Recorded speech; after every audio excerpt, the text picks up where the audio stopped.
And now straight to an issue hitting the wallets of millions of Nigerians, which happens to be our conversation today. Have you checked your bank alerts lately? If you have, you probably noticed a 50% spike in SMS charges. Banks say it's because telecom operators hiked the prices. But here's the real question. Why are Nigerians paying more for the same services? Telecoms got government approval earlier this year to increase their tariffs, promising better network quality. But for many customers, the reality is still call drops, sluggish data speeds, and frustrating service gaps. So what exactly are we paying for? When did these hikes really start? Was it February, as many customers noticed, or are Telecoms still rolling them out? And with MTN posting its first major profit in 2 years, was this all just a move to boost revenue? Or will subscribers finally see the improvements they've been promised? These are the tough questions Nigerians deserve answers to. And to help us unpack it all, we're joined by Ugonwa Nwoye, who's MTN's Chief Customer Relations and Experience Officer, the woman at the heart of ensuring customers get value for their money. Ms. Nwoye, you're welcome on the program. Thank you, Nifemi. Thanks for having me. Let's go beyond the headlines. Let's begin by clarifying precisely the rollout timeline for this tariff hike. What exactly did your company start increasing tariffs? Okay, and thanks again once again for having me here. This is a very topical issue, as you said. We received the announcement from the NCC in January that we were allowed to increase our rates by 50% after some years. And this was very pleasing to the entire industry. We actually began to get approvals for these tariffs sometime in February. So we started before the end of February, possibly from the middle of February or so, to start implementing the tariffs in a phased manner. And we only finished the tariff implementation, the tariff adjustment implementation, about 2 weeks ago. So this has taken some time for us to do because we didn't want the shock effect. We rolled it out from sometime in February, towards the end of February, through March, and just finished a few weeks ago. As you said, some customers noticed higher charges as early as February, but the MTN CEO said full implementation will begin in second quarter. So the question on the mind of people is, how much more are you going to increase this tariff? Because some are, reported up to 100% increment in what they pay for data. Okay, so we received a 50% ceiling, and we have not surpassed that. In fact, a lot of our tariffs are actually below 25% increase. So none of our tariffs is above 50% increase, and a lot of them are below 25% increase. So what we've done is that we've taken a look at our entire portfolio, streamlined it, simplified it, removed some things from our portfolio in the first place, so that our customers are able to find them easier. We don't want to confuse customers. We want discoverability to be very easy for our customers. So when you go to our channels now, you will find a streamlined portfolio of really exciting offers. I know some customers are complaining about this, but the idea, as I think you've said earlier, was about sustainability of this industry. We needed this as a final thing that we were going to implement in order for us to turn into profitability and have the money to invest in our network. You want service, right? You want quality service. That's the first thing that you want when you give us your money. And that is what we are first trying to do. We get the tariffs, not only the tariffs, we're able to also implement efficiency measures. We've talked about those in the past for some time, but the tariff adjustments were the last lever that we were able to pull. And as you mentioned, yes, the idea is for us to get the money to continue to invest in our network and provide superior services for our customers. Just for clarity, did NCC publicly announce the exact day for this tariff hike, or did MTN decide to roll out internally? So what they did was that from the 8th of January, as I mentioned, they announced to the entire country that they had approved or they had given the go-ahead for tariffs to happen. But there is a process by which the actual tariffs are approved. So the above-the-line announcement is not necessarily the start date for the tariffs to be implemented on any network. There is then the engagement process within the NCC where they look at the nitty-gritty of the tariffs and then approve them one by one. So we went through that process, and that's why it took us some time to start getting the approvals, the actual approvals to implement. So when you say 25%, are you saying some of your services, you did not increase some of your services up to 50%? Yes. In fact... is that an MTN thing, or you decided that amongst other telcos? I can speak for MTN. So as I mentioned, the approval from the NCC is that we should not exceed 50%, and we have not exceeded 50%, number one. But what you will find when you review our tariff portfolio is that you find that some of them are less than 25% increase in the first place. So there are customers who will not see that much of an increase, and customers in some ranges will see some increases as well. So your first quarter results cited late quarter tariff adjustments in mid-February, major financial impacts expected in the second quarter. How transparent has this phased approach been, especially for your customers? Because there is a sense to which they should be carried along to know how, for instance, I'm hearing, for instance, that there's a service that is not even capped at 50%. Yeah. Are you carrying them along? Are you under obligation to do that? So as much as possible, we're doing this. So for example, when we are trying to change your tariff plan, there are certain tariff plans that no longer exist. Because in order to price them up, we needed to get approvals for fresh new tariffs. In order to do that, we gave customers 6 to 8 weeks notice even. This is why it's taken us some time to complete this process, where we let customers know that at a certain date, this particular tariff is not going to exist. There are some other tariffs that are coming. You can move to this tariff or that tariff. So as much as possible, we have done the carrying along. I don't know if you're on our network, you might have received some of these notifications. I'm not at liberty to say that. Okay. On national TV. I'm just kidding. Yeah. But MTN, correct me if I'm wrong, made 133.7 billion profit in the first quarter. This is the first profit in 2 years. Sure. How much of this came from tariff increase? So as you said, I mean, it's been a long time coming. This industry used to be profitable, but there have been sustained economic headwinds that have pushed us to the point where we are. And at some point, we were borrowing money to keep the lights on. Right, and this was not just MTN, this was across the industry, and possibly other companies as well faced the same challenges that we did. We faced challenges around the currency devaluation, increasing energy prices, inflation. All these, had a crucial impact on our profitability. And yes, we were forced to unfortunately be unprofitable for 2 years. From the last quarter of last year, we began to turn the corner a bit based on all the work that had been done to reduce our forex exposure, to reprice some of our contracts. A lot of work went in, increase our efficiency, but now we have started to implement these tariffs. I mentioned that the tariffs have only gone in the last few weeks of the quarter, so they are not solely responsible for the results that you see. The results you see are a carryover of momentum from last year and some weeks of tariffing. So if the tariffs hadn't increased, would you still have been profitable? We will need to run numbers to find out whether that is the case. But as I mentioned, it is not solely the tariffs. So what we did from the whole of last year was a focus on efficiency and reducing our exposure to certain cost elements. Because for some keen Nigerians, they're saying the whole idea of tariff hike is profitability for the network. The whole idea of the tariff hike was sustainability for the entire industry. Which include profiting. Of course. Yeah. In order for us to run a business and to actually stay alive as a business, to continue to offer services that people enjoy, we need to be profitable. When you take that profit, we then reinvest it in our network, which we have done. So as soon as the tariff approvals were announced, the approval in principle was announced in January, we began to bring in equipment into this network. And we brought in over 200 billion worth of equipment into the network. When you compare that to Q1 of 2024, that was a 159% increase in the investment that we had made into this network. And we have at least another 600 billion to go for the rest of the year. So we plan at least 800 billion naira worth of equipment into this network this year. And it is fully focused on returning our reliability and efficiency of this network. We have various things that we have done. For example, for the rest of the year, we're focusing on improving over 1,000 sites. 1,000 sites are going to be improved for increasing reliability on the network. It matters that I get you, and I understand the details of what you're doing, but customers are now paying 50% more, but they still face call drops, slow data. When will they see the real improvement? Okay, I was just getting there. Far from the figures and the things you've done. For sure.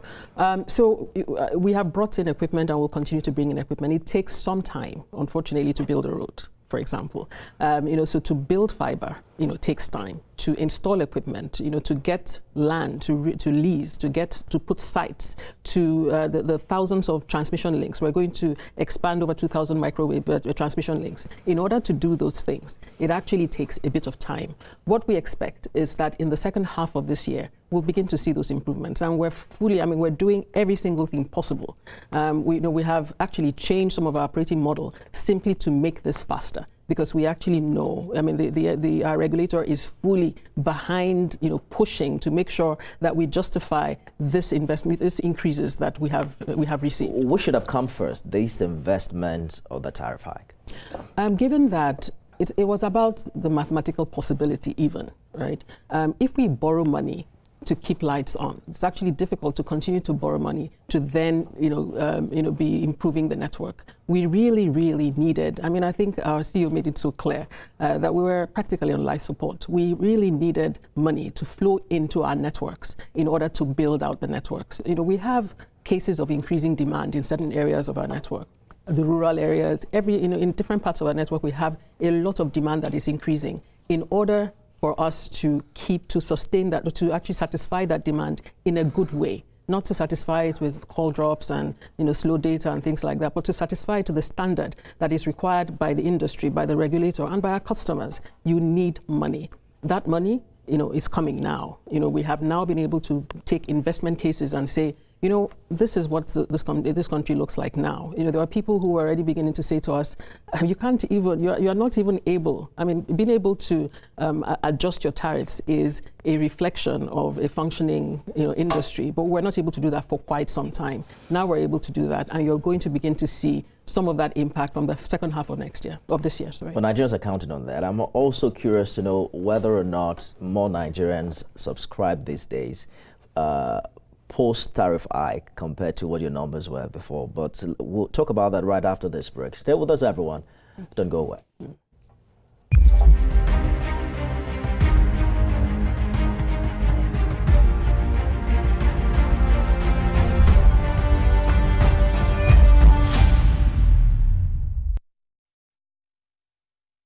Thanks for staying with us, everyone. You can join this conversation right now on X if you use the hashtag Beyond the Headlines. Remember to tag at TVC News NG and at Nifemi Oguntoye. Anytime I'm on X, when you see a trending post, just go and check the comments. People are calling out telcos, and it's just amazing how they get the attention of these people these days. The moment they call them out, the customer care is there responding. It's a very good start. Nigerians are smart in that regard. Chief Customer Relations and Experience Officer, MTN, Go Nwoye, thank you for staying the course in the program. So let's do some mathematics, because prior to this increment, we saw some fight back from, I think it was NLC, organized labor, saying 50% is way too much. They wanted it come down. Are Nigerians paying more now? Do you think more Nigerians are willing to pay even at 50% hike? I think Nigerians actually want good service. Nigerians want value for their money.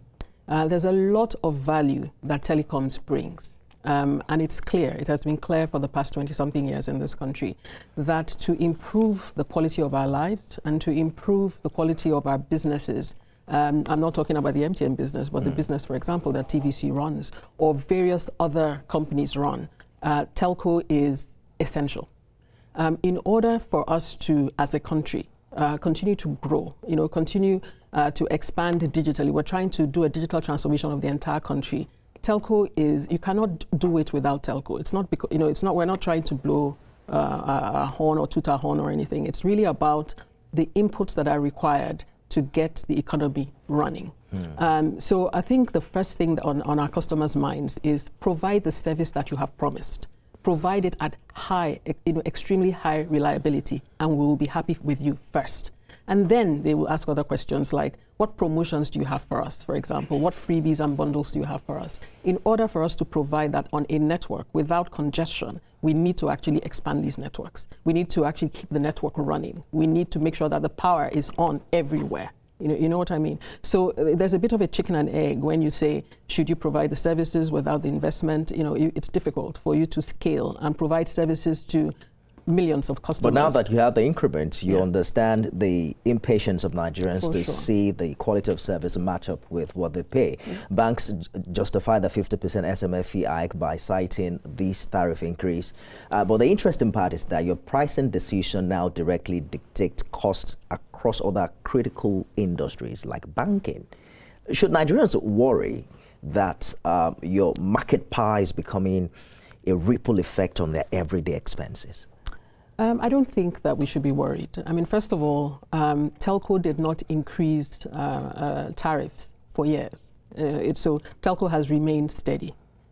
All other goods and services in the economy changed price, but telco did not until just fairly recently, right? So I don't think that it's, that it's something that they should fully worry about, that everything will continue to increase. But it is true that telco is an essential enabler of services such as banking services. And at some point, some of the banks, for example, may decide to pass on some costs, or some entities will pass on costs to customers. So that tends to happen. It has happened in other areas of our lives, for example. It just shows the essential nature of the service that we provide. What we're trying to assure our customers is we are fully committed to increasing our quality of service. Talking about commitment, are you engaging the banking sector, for instance, to explore alternative solutions like discounted bulk SMS rates?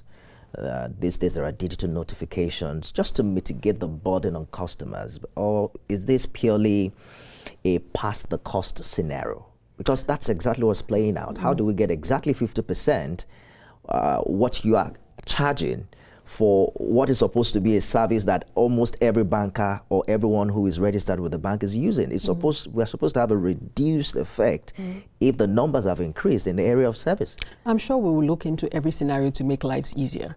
And I can't really speak for the banks about how they have passed or how they've decided to pass costs. But I do know that, as you said, there are various alternatives to informing customers, notifying customers. And there's an increasing penetration of digital. And so I know some customers that don't even use this service that you're talking about. But that is not to say that the service of SMS notification is not important. And we'll continue to explore every way to balance affordability and sustainability of our industry. Absolutely. Many Nigerians feel squeezed by higher tariffs. It's not only telco, it's everywhere in the market. I mean, since the removal of full subsidy and the unification of exchange rate, it's been way high for Nigerians. Are you considering any relief? Cheaper data plans for low-income users? If you actually visit our channels, I will tell you that there are very exciting tariffs that are still on our services. 100% bonuses and so on. If you, I don't want to please don't mention names, so that I don't actually pitch. I don't eventually pay with my salary. But we're quite focused on still having exciting offers for our customers, and we just ask our customers to please stay tuned.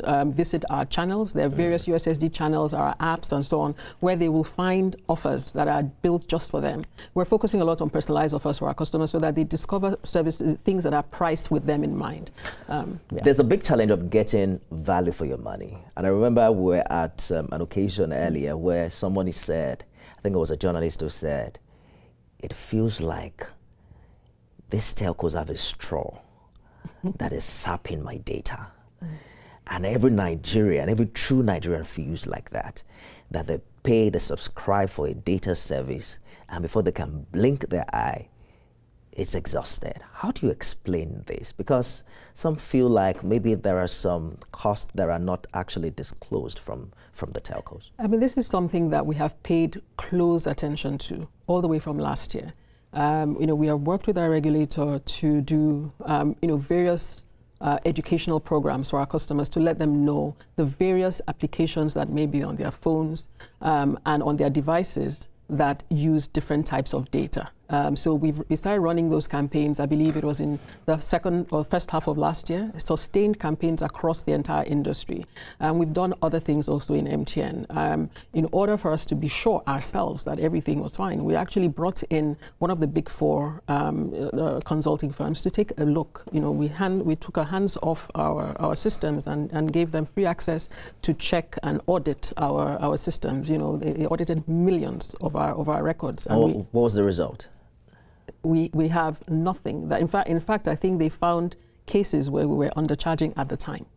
That is actually what they found. And we test these things every day. Who paid these people to do that job? I mean, we did, okay. Of course, but they have their good name to protect as well. Okay. And we have and we continue to educate our customers. One of the things that customers may not realize, some customers do, is that your phone also helps you to track. For example, if you're using a phone, your various phones, be it your Android phone, your itel, your Samsung, your Nokia, your Apple phone, actually helps you to track your data as well, right? And sometimes when we have people complain, we ask them, can you show us your phone? Can you go to that section of your phone and show us what your phone said?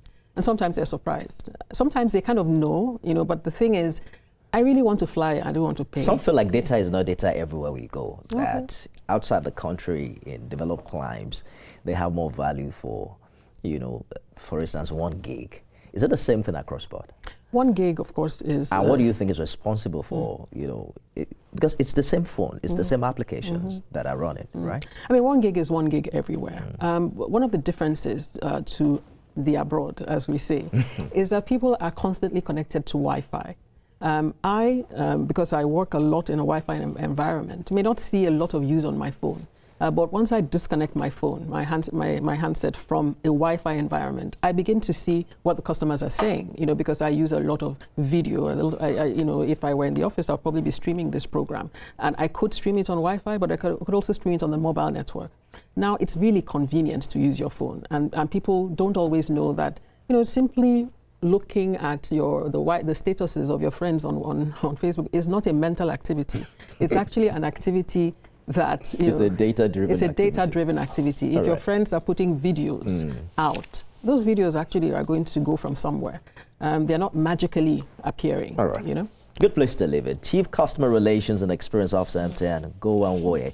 Thank you so much for coming. Thank you for having me. We're going to have this conversation again because you talked about service quality improving in the next quarter, or is this by the last half, by the second half of the year of this year, and Nigerians are counting on that. Thank you so much for joining us. Thank you for having me on the program. All right, look forward to having you next time at our office as well. Absolutely. Alrighty. That's our show today, everyone. Thanks for being a part of it. Remember, you can watch